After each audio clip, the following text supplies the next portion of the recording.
Coucou tout le monde, on se retrouve aujourd'hui pour une vidéo pile à lire. C'est la pile à lire du mois d'automne. Donc je vais vous présenter mes envies du moment pour cet automne, peut-être que ça peut changer. J'essaye quand même de me fixer ces livres-là à lire et puis s'il y en a plus, bah tant mieux, s'il y en a moins, tant pis. Concernant la pile à lire du mois d'été, donc j'avais sélectionné 10 livres, j'en ai lu que 7. Là du coup j'en ai sélectionné que 7 mais j'en ai sélectionné moins parce que nous sommes actuellement le 30 septembre. Je suis censée accoucher le 25 octobre. Donc je sais pas si après ce rendez-vous très important dans ma vie, j'aurai beaucoup plus de temps pour lire. Je sais pas si je pourrais m'accorder autant de temps, tout du moins à la lecture. Donc voilà, j'ai sélectionné 7 livres puisque c'était sur ma base de cet été. Donc j'ai fait pareil pour l'automne. Et puis parce que je pense que je pourrais un petit peu moins lire. Bon alors j'ai oublié de prendre le premier livre que j'avais envie de vous présenter. Parce qu'en fait il est dans la chambre et actuellement mon conjoint dort. Parce que comme il travaille de nuit, donc je peux pas aller le récupérer. Je vous mettrai une petite image ici. C'est le premier tome de Grisha que j'ai déjà lu. J'ai déjà lu, je l'ai attaqué le 21 septembre et je l'ai lu en 2 jours. Voilà, de toute façon si vous voulez un avis, je pense que tous mes avis, lecture etc se feront plus facilement dans mes vlogs.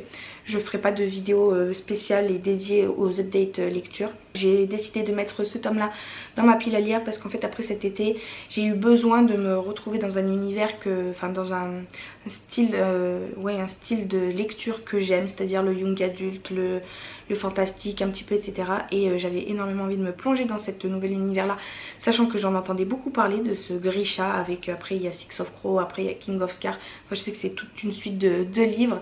Donc voilà, je l'avais acheté sur France Loisirs, c'est l'intégrale, donc j'ai les 3 tomes dans un seul livre. J'ai déjà lu le premier tome, c'était vraiment très bien. Et je suis trop contente de l'avoir mis dans ma pile à lire de cet automne parce que ça m'a fait du bien, ça m'a redonné un petit peu goût à la lecture. Ensuite pareil, je vous mettrai l'image ici parce qu'en fait je me suis inscrite plus ou moins à Audible. J'avais envie de tester cette expérience de lecture auditive. Et pareil, j'en entendais beaucoup parler de Vampiria de Victor Dixon. Victor Dixon, j'avais lu sa saga sur Phobos, j'avais beaucoup aimé. Donc je me dis que Victor Dixon c'est une valeur sûre. Donc en fait sur Audible vous avez votre premier mois offert, donc vous avez un crédit offert. Je vous mettrai en barre d'infos le lien de mon parrainage si ça vous intéresse pour que vous... Je sais pas trop à quoi ça vous donne droit encore, mais voilà, je vous laisse aller voir en barre d'infos, je vous expliquerai, il faudra que je me renseigne un petit peu plus. Là ça fait que 2 jours que je me suis inscrite hein. Mais j'apprécie énormément cette nouvelle expérience de lecture. C'est très agréable, dès que vous avez 10-15 minutes, dès que je me prépare le matin, je mets ça. Et j'adore, vraiment j'adore et ça vous permet de lire des livres en faisant d'autres choses en même temps, donc c'est vraiment chouette. Du coup j'ai sélectionné le premier tome de Vampiria, La Cour des Ténèbres, je sais pas trop quoi là, de Victor Dixon. J'en suis au chapitre 7, j'aime beaucoup, donc voilà, je suis en train de lire ça.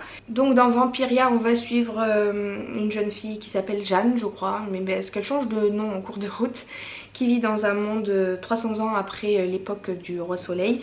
Le Roi Soleil qui a réussi à se transmuter en fait et devenir un vampire, et depuis qu'il est devenu vampire, et bien voilà, il y a toute une société vampiresque qui s'est créée autour de lui parce qu'il a transformé d'autres vampires. Et ceux qui ne sont pas vampires, ce sont un petit peu les prolétaires de la société. Ils doivent fournir 10% de leur sang, ils doivent rentrer le soir chez eux au risque de se faire punir et donc tuer, de se faire manger par les vampires. Donc ça se passe vraiment à l'époque de la cour de Louis XIV. Et donc on va suivre cette fameuse Jeanne qui dès le début du roman perd toute sa famille, en fait ses 2 frères, ses parents, et qui se retrouve en fait à devoir s'habiller comme une baronne de la société. Donc les barons c'est le dernier rang si vous voulez dans les personnes qui sont encore humaines. Et ensuite si vous voulez passer le niveau supérieur vous devenez vicomte, mais vicomte vampire.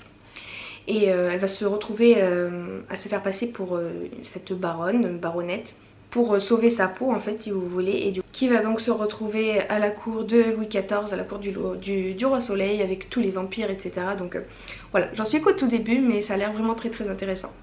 Et en parallèle je lis, eh bien il est sur ma liseuse, donc pareil je vous mettrai l'image juste ici. Je lis le 3e tome de Red Queen. Cet été j'ai lu beaucoup de livres one shot et là j'avais envie de d'écouler un petit peu mes sagas, même si vous l'aurez vu j'ai commencé Grisha et j'ai commencé Vampiria, la fille qui est pas du tout logique dans ce qu'elle raconte, parce que c'est vrai que c'est beaucoup plus facile pour moi je trouve de commencer des nouvelles sagas, de s'imprégner dans un nouvel univers, de découvrir de nouveaux personnages etc. L'intrigue est plus intéressante je trouve dans les premiers tomes que les suites de sagas, alors que bah, la suite de sagas c'est quand même super important aussi pour avoir le mot final, le point final de l'histoire. Mais ouais, pour moi, je sais pas, j'ai plus envie de me plonger dans les premiers tomes que dans les suites. Et du coup, là, je me suis un petit peu forcée à mettre des livres de suite de saga dans ma pile à lire. Et Red Queen, j'avais lu le deuxième tome l'année dernière, donc je me dis que c'est le bon moment pour ressortir le troisième tome. Je l'ai acheté donc sur ma liseuse, je suis en train de le lire, j'en suis à 42%. Donc voilà, j'ai ces deux livres en parallèle, la Vampiria et Red Queen, le tome 3.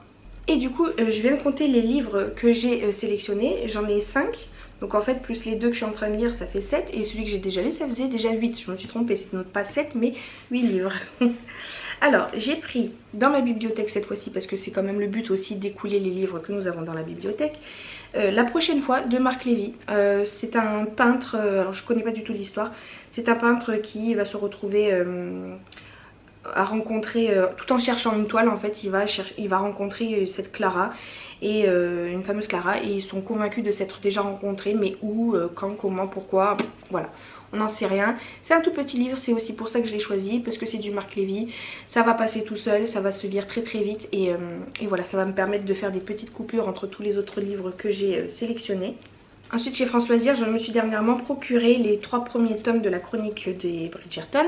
J'ai vu la première saison sur Netflix, j'ai adoré et en fait ça m'a trop donné envie de lire les livres. Donc j'ai envie de lire le premier tome, donc c'est Daphné et le Duc des chroniques de Bridgerton. Voilà, c'est un bon petit livre quand même, hein. Il fait presque plus de 400 pages. Donc voilà, ça c'est, j'ai que des livres un petit peu épais, donc voilà, c'est pour ça aussi que j'ai choisi le Marc Lévy tout à l'heure. Et voilà, j'ai vite envie de lire celui-ci, il y a tout qui tourne, pardon, pour pouvoir attaquer du coup le tome 2 qui est basé sur l'un des frères ou l'une des sœurs de Daphné. J'ai envie de vite lire le tome 2 pour voir la suite sur Netflix en ayant lu le livre d'abord, parce que c'est ce que je préfère. Donc vous voyez, j'attaque encore une nouvelle saga. Oh là là, je suis incorrigible. Un autre livre que j'ai envie de lire, c'est le tome 2 de Bleu Blanc Sang de Puart, voilà, Bertrand Puart. J'ai lu le premier tome cet été, là ça faisait partie de ma pile à lire, j'avais bien aimé. C'est des livres très très courts aussi, ça se lit en 1 ou 2 journées, il y a 300 pages même pas. Et donc voilà, c'est la suite du premier livre dans lequel il se passait plusieurs événements, dont une toile d'une artiste peintre pas du tout connue qui se fait exploser au lance-roquettes. Il y a le président français qui meurt et il y a une autre toile de cette artiste qui s'est vendue à plus de 50 millions de dollars, alors qu'à la base elle n'est pas du tout reconnue dans ce milieu là. Donc qu'est-ce qui s'est tramé autour de ces 3 événements là en fait, et on va se rendre compte que voilà, la famille présidentielle n'est pas forcément super clean.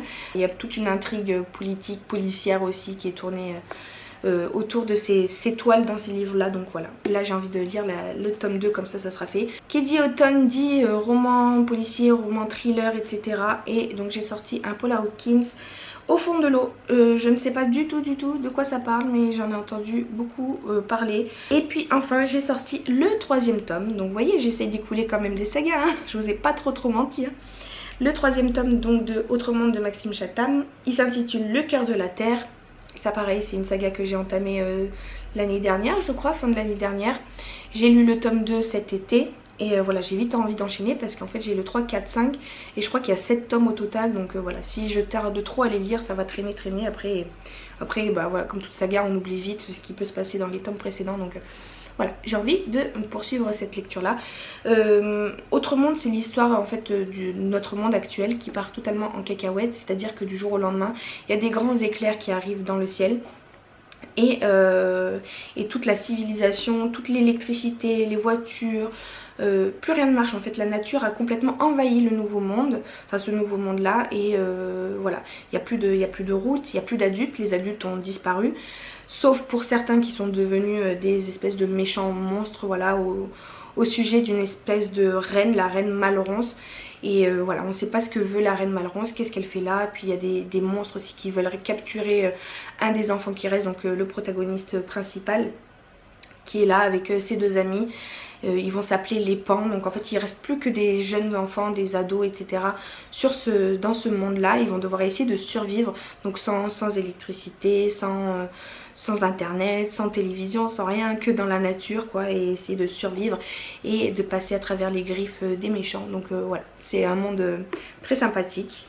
Alors pour résumer cette pile à lire, j'ai 3 livres de suite de saga, donc c'est pas trop mal. Mais par contre j'en attaque 3 nouvelles, donc au final ça s'équilibre. Et puis j'ai 2 one-shot, dont un policier, thriller, etc. Et un autre plus histoire de vie, romance, etc. Donc je pense que voilà, j'ai bien équilibré cette palle. N'hésitez pas à me dire où ce que vous avez prévu de lire pour cet automne, ce que vous êtes en train de lire, ce que vous avez bien aimé comme lecture dernièrement. J'espère du fond du cœur que je vais arriver à tenir cet objectif cette fois-ci, parce que les 10 livres de cet été je les ai pas lus, j'en ai lu que 7. Et j'espère que j'arriverai à trouver du temps après mon accouchement pour lire un peu. Merci beaucoup d'avoir regardé cette vidéo, j'espère qu'elle vous aura plu. Je vous dis à très bientôt, salut!